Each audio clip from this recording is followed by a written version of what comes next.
Don Tamil நெஞ்சங்களுக்கு வணக்கம். நான் தான் உங்கள் வழிப்போக்கன் ஜெயரமணன். இன்றைக்கு எங்கே நிற்கிறேன்டா, யாழ்ப்பாணத்தில் பண்ணைக்கு பக்கத்தில் நான் நிற்கிறேன். அங்கே நிற்கிறேன்னால் நான் உங்களுக்கு காண்பிக்க போகிற வழிப்போக்கன் எப்படியான வழிப்போக்கன் என்றால், யாழ்ப்பாண உணவு, யாழ்ப்பாண சுற்றுலா தலங்கள் அதுகளை முக்கியத்துவப்படுத்தியே இலங்கையிலே சரி வெளிநாட்டிலே சரி நிறைய கடைகள் உள்ளன. யாழ்ப்பாண உணவுக்கான டிமாண்ட் அங்கே காணப்படுது, அந்த பேருக்கான டிமாண்ட் காணப்படுது. அப்படி ஒரு புகழ்பெற்ற இடம் தான் யாழ்ப்பாணம். கலை கலாச்சாரத்தில் கூட புகழ்பெற்ற இடம் தான். அப்போ இந்த வழிப்போக்கம் நான் என்ன பார்க்க போகிறேன்னா, யாழ்ப்பாணத்தின் உணவு முறைகளை பற்றி தகவல் சிலது கேட்டறிய போகிறேன். அதே மாதிரி இங்கே சுற்றுலாத்தலங்கள் எங்கெங்கே இருக்குன்றதும் நான் கேட்டறிய போகிறேன். ஒரு வித்தியாசமான ஒரு அனுபவ பயிர்வான ஒரு வழிப்போக்கம் தான் இந்த வழிப்போக்கம் அமையும். வாங்க நிகழ்ச்சிக்குள்ளே போகலாம். ஐயா வணக்கம். உங்கள் சம்பந்தமாக சரி அறிமுகம். நான் என்னுடைய பேர் சுந்தரலிங்கம். நான் புங்குடிவை சொந்தமாக கொண்டான். அரசாங்க உத்தியமனில் இருந்து இப்போ ரிட்டையர் பண்ணி போட்டிருக்கிறேன். உங்களில் நான் கேட்குற கேள்வி என்னென்னா, ஒரு சுற்றுலா இருக்கும், இல்லாட்டி ஒரு இயற்கையான இடங்கள் இருக்கும், அதை பார்க்குறதால எங்களுக்கு என்னென்ன இன்பங்கள் கிடைக்கும்? கடற்கரை குளிப்பு, மற்ற கடல் கரையில் காற்றுகள் வாங்குகிற மாதிரி ஒரு இடம்னு சொல்கிறோன்னா, கார்னரில் இருக்கிற கஜூரினா பீச் ஒன்று இருக்குது. அதில் போய் கனவே தங்க வரலாம். அங்கே உணவுகள் எல்லாம் வாங்கக்கூடிய வசதிகள் இருக்குது. பிரசித்தமான ஆலயங்களும் அங்கே இருக்குது, ஈழத்து சிதம்பரம் அப்படின்றலாம். அதே மாதிரி வேலணையில் சாட்டி பீச்சுன்னு ஒன்று இருக்குது. அந்த பீச்சுக்கு அதிகமானவர்கள் அங்கே தாங்கி நின்று சாப்பிட்டுட்டு சமைச்சு சாப்பிடுவார்கள், கொண்டு வந்து சமைப்பார்கள். அப்படியானதுகள் இருக்குது. பருத்தித்துறை பக்கத்தில் மணல்காடு, மருதங்கனி, தாளையடி போன்ற இடங்களில் ஆக்கள் அங்கேயும் சேர்ந்து பார்த்துட்டு வருவார்கள். மற்றது கடலால் பிரயாணம் செய்து ஆலயங்களுக்கு செல்வதும் ஒரு வகையில் பக்தியும் அதோட ஒரு ஒரு ஒரு அவுட்டிங் மாதிரியும் இருக்கிறது. அப்படின்னா நைனாதி நாகபூசணி அம்மன் கோயில், மற்றது நெடுந்தீவுக்கு ஒரு நீண்ட பயணம் செய்து போகணும்.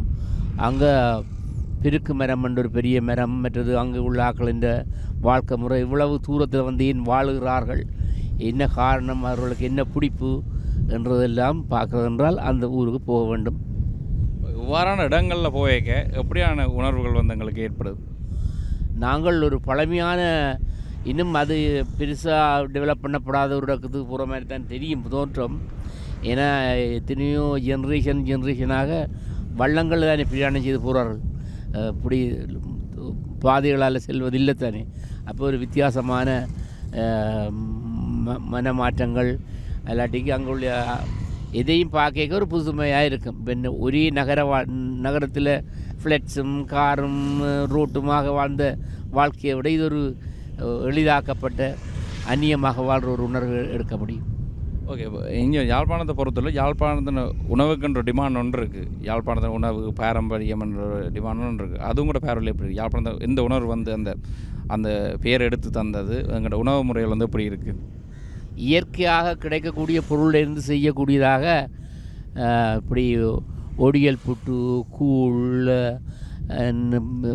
இப்படி கடலிலிருந்து பெறக்கூடிய கனவாக்கறி, நண்டுக்கறி என்றது இங்கே காய்ச்சிற முறை உண்டு. மற்ற இடங்களை விட வித்தியாசமானது. இப்போ வேறு இடங்களில் போய் தொழில் செய்வர்கள் கூட ஜால் காஃபி என்று போடுவார்கள். வெள்ளவத்தையில் ஜால் காஃபி இருக்குது. வெள்ளவத்தில் மட்டும் இல்லை, லண்டன், கனடா எல்லா இடத்துலையும் யாழ்ப்பாணத்தின் ஒரு பிராண்டை உணவு கொண்டு. அது காரணம் இந்த உணவின் சுவை. பாரம்பரியமாக இவர்கள் என்ன மாதிரி அதை செய்தார்கள் என்றது. இப்போ எத்தனையோ ரெசிபிகள் இருக்குது ஹோட்டல்களில், அதுகளை வாங்குவர்கள் குறைவு. இது எல்லாருமே விரும்புவார்கள். எங்கே போனாலும் இதை, லண்டனில் போனாலும் அல்லது கனடாவில் போனாலும் இந்த யாழ்ப்பாண உணவு ஃபேமஸாக இருக்கும். அது ஏன் அந்த சமைக்கிற முறை இல்லையா? சமைக்கிற முறையும் அதிகமான இடங்களில் இந்த யாழ்ப்பாணத்து சமையல்காரர்கள் அங்கேயும் கடை வச்சிருக்கிறார்கள். நான் அறிந்த வகையில் இந்த இடியப்பம் ஜெர்மனியில் தாராளமாக வாங்கலாம், புட்டு வாங்கலாம். அங்கே இப்படி சில கடைகளுக்கு இங்கத்தே பேரே வச்சுக்கிறாள். சம்பல் என்ற ஒரு செயின் ஆஃப் உணவு கடை இருக்குது லண்டனில். எங்கே போனாலும், ஹரோவுக்கு போனாலும் காணலாம், நீங்கள் இல்ஃபர்டில் போனாலும் காணலாம், ராம்ஃபர்டில் போனாலும் காணலாம்.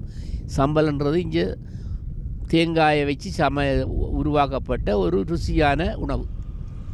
இறுதியான கேள்வி என்னென்னா, உங்களுக்கு இப்போ நிறைய விடயங்கள் தெரியும், நிறைய அனுபவங்களும் இருக்குது. இப்போ உங்களோட பார்வையில் யாழ்ப்பாணத்தில் யாழ்ப்பாண உணவு முறைகளை தாண்டி நிறைய வெளிநாட்டு உணவகங்களோ சரி, இல்லாட்டி எங்கள் அயல் நாட்டு உணவகங்களோ சரி வருது. அந்த முறைமை இங்கே வாரது எங்களுக்கு சாதகமானதா பாதகமானதா? அதை ஒரு கொஞ்ச நாளைக்கு தானே அப்படி வாங்குவார்கள். அவர்கள் பழக்கப்பட்ட உணவிலிருந்து மாற மாட்டார்கள். இப்போ எத்தனையோ பிரியாணிலே எத்தனையோ பேருள்ள பிரியாணிஞ்சு இருக்குது. இப்போ சொல்ல வழிகிட்ட பிரியாணி கேப்பன் இருக்குது, மிஸ்டர் பிரியாணி இருக்குது, எத்தனையோ பிரியாணி இருக்குது. ஆனால் அதின் உள்ளடக்கம் ஒன்று தான், பெருசாக மாற்றம் இல்லை.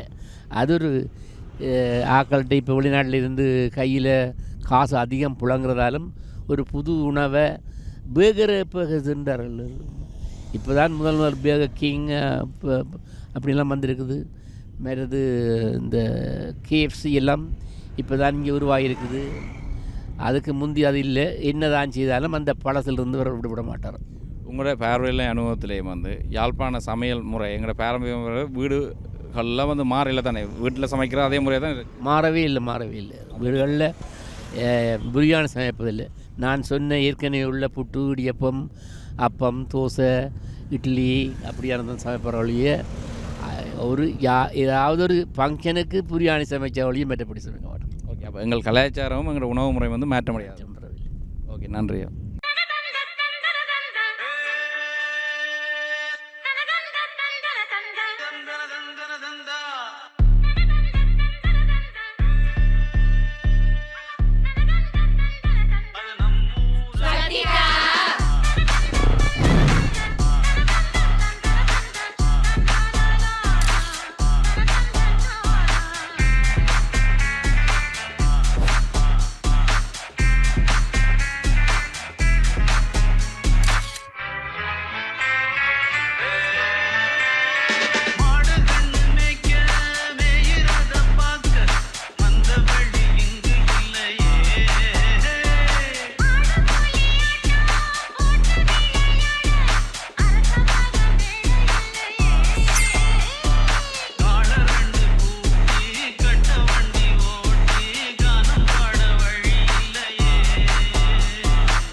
பழக்கற பகலானி, படபடக்கற அகலானி, அனல் அடிக்கிற துகுலானி, நகலின் நகலானி, மழை அடிக்கிற முகிலானி, திணறடிக்கிற திகிலானி, மணமணக்கற அகிலானி, முள்ளா மலரானி. சூடாக இல்லாவிட்டால் ரத்தத்தில் வேகம் இல்லை, சேட்டைகள் இல்லாவிட்டால் இனிமை இல்லை. கூட்டைத்தான் தாண்டாவிட்டால் வண்ணத்து பூச்சி இல்லை, வீட்டை நீ தாண்டாவிட்டால் வானமே இல்லை. வானமில்லை போலே இளமையடா, தினம் புதுமையடா, அதை அனுபவிடா. காலம் காலமாக பெருசங்கடா, ரொம்ப பழசுங்கடா, நீ முன்னே முன்னே வாடா வாடா. பழப்பழக்கிற பகலானி, படபடக்கிற அகலானி, அனல் அடிக்கிற துகலானி, நகலின் நகலானி, மழை அடிக்கிற முகிலானி, திணற அடிக்கிற திகிலானி, மணமணக்கிற அகிலானி, முள்ளா மலரானி.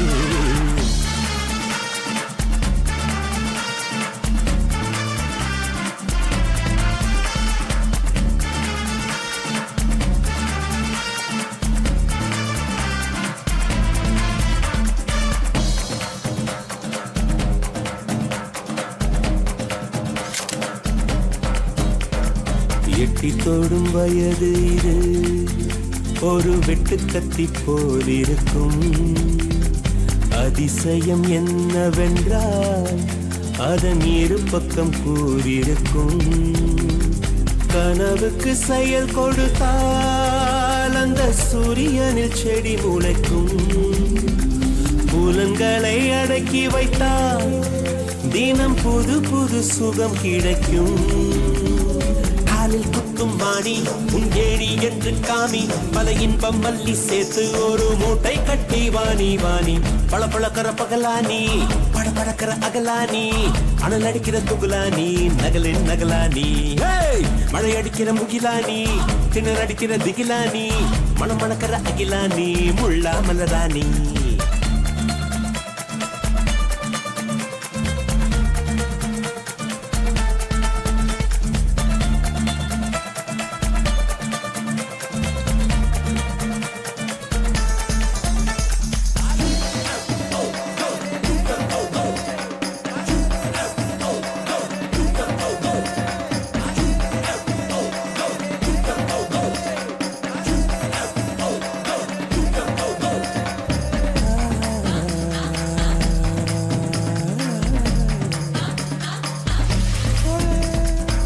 இதுவரை நெஞ்சில் இருக்கும் சில துன்பங்களை நாம் மறப்போம். கடிகாரம் உள் தொலைத்து தொடுவானம் வரை போய் வருவோம். அடைமழை வாசல் வந்தால் கையில் குடையின்றி வானனைவோம். அடையாளம் தான் துறப்போம், எல்லா தேசத்திலும் போய் வசிப்போம். என்ன கொண்டு வந்தோம் நாம் என்ன கொண்டு போவோம், அடைந்த நொடி போதும் வா வேற என்ன வேண்டும் வேண்டும். பல பழக்கிற பகலானி படப்படக்கிற அகலானி, அனல் அடிக்கிற துகுலானி நகலின் நகலானி, மழை அடிக்கிற முகிலானி திணற அடிக்கிற திகிலானி, மணமணக்கிற அகிலானி முள்ளா மலராணி. சூடாக இல்லாவிட்டால் ரத்தத்தில் வேகம் இல்லை, சேட்டைகள் இல்லாவிட்டால் இனிமை இல்லை. கூட்டை தான் தாண்டாவிட்டால் வண்ணத்து பூச்சி இல்லை, வீட்டை நீ தாண்டாவிட்டால் வானமே இல்லை. வானமில்லை போலே இளமையடா, தினம் புதுமையடா, அதை அனுபவிடா. காலம் காலமாக பெருசங்கடா, ரொம்ப பழசுங்கடா, நீ முன்னே முன்னே வாடா வாடா.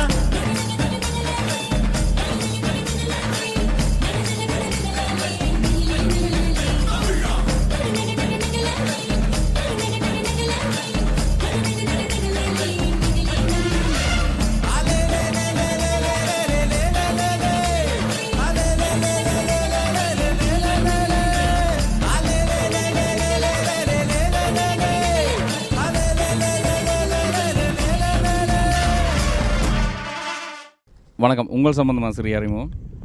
என் பேர் ஜவுஷன், நான் யாழ்ப்பாணம் தான்.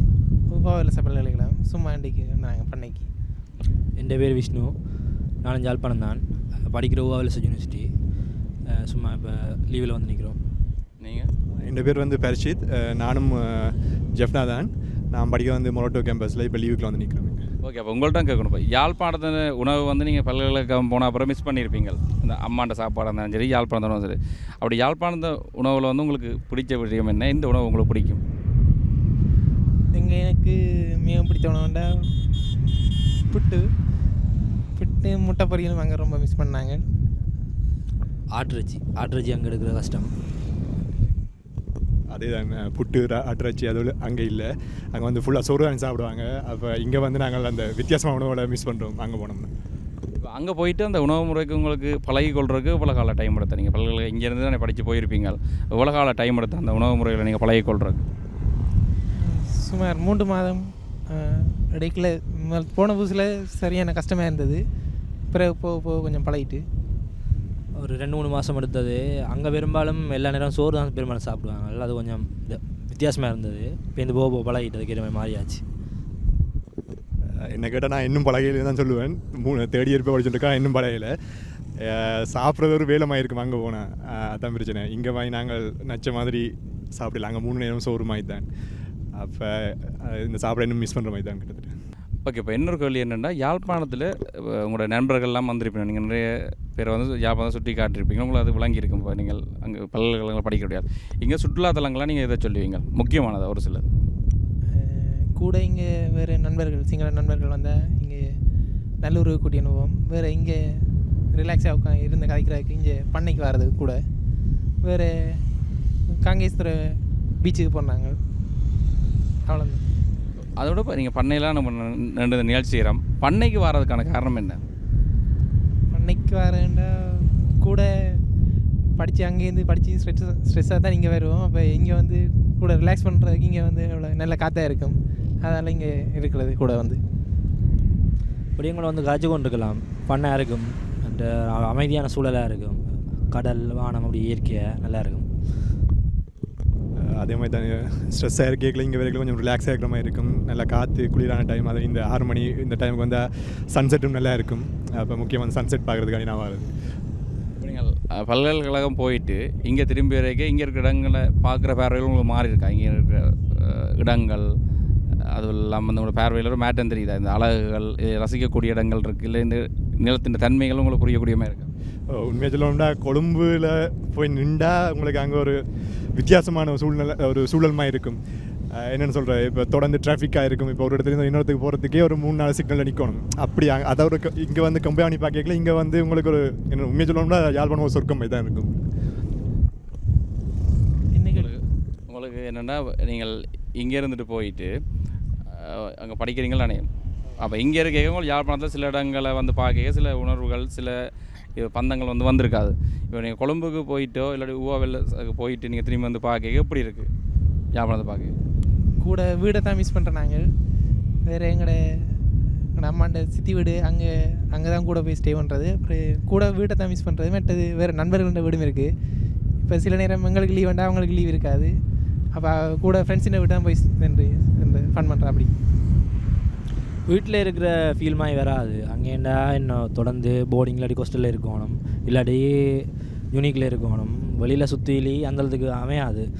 அது எல்லோரும் செட் ஆனால் தான் அமையலாம். இங்கே என்ன 2 பேரோட சும்மா அங்கே வந்து ஃபன் பண்ணலாம். அப்படி இங்கே இருக்க ஃபீல் நல்லா இருக்கும்.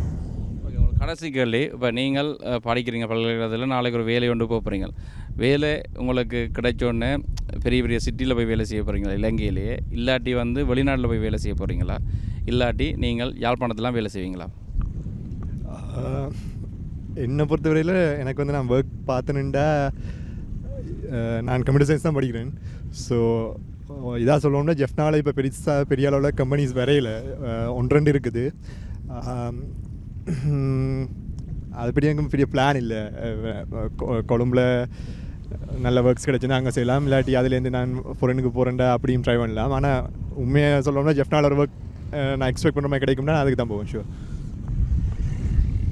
நான் வந்து ஐடி மேனேஜ்மெண்ட் சேர்ந்த கோர்ஸ் படிக்கிறேன். நான் மேனேஜ்மெண்ட் சைடு தான் போவேன். பட் ஜெஃப்னாவில் எனக்கு படித்து முடியக்க அதுக்கேற்ற மாதிரி கோர்ஸ் கிடைக்க மாட்டேன். கூட ஜெஃப்னா தான் சூஸ் பண்ணுவேன், இல்லாட்டி வெஸ்டர்ன் ப்ரொவின்ஸுக்கெலாம் பார்க்குற ஐடியா இருக்குது.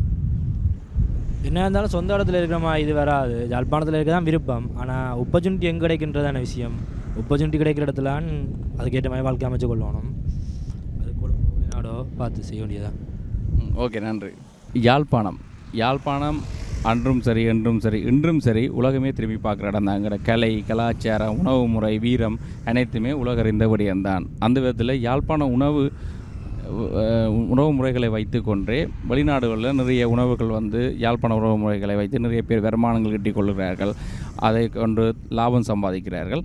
யாழ்ப்பாண உணவு முறை அங்கே வந்து அவர்கள் காப்பாற்றி கொண்டிருக்கிறார்கள். ஆனால் இங்கே பார்க்கும் பொழுது நிறைய வெளிநாட்டு உணவகங்கள் வேறு விதமான உணவுகள் வந்து இங்கே இப்போ வந்து கொண்டு இருக்குது. ஆனால் இந்த நிகழ்ச்சியில் நான் ஒரு சிலோட கலாச்சார வரையும் பார்க்குறேன். எங்கள் உணவு முறையில் எங்கள் கலாச்சாரத்தில் இந்த மாற்றமும் பெறப்போகிறதில்லை.